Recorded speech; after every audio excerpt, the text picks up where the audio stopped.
ته مسلمان خو افغان مسلمان یې، ته مسلمان خو مجاهد مسلمان یې، نو ته به داسې نه وایې چې دغه رخیلی دی زه به هم ګیررخي یم، دغه بې ستره ده دغه زنانه زما زنانه دې بې ستره وي، دغه سړی ویډیوګانې کوي او تلیفونونه یې ځان ته نیولي دي د کعبې شریفې خواته زه به هم دا کار کوم. ګوره بېادبي درنه ونه شي.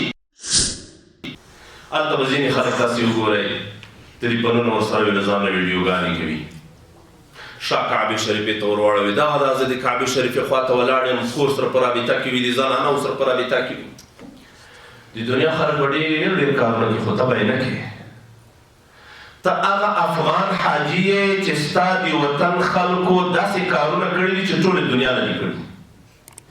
د امریکا او د اروپا په مقابل کې هیچا هم د جهاد غږ نه دی پورته کړی، له ډاره نه شي پورته کوی، تا پورته کړی و او ماتې دې مو ورکړه.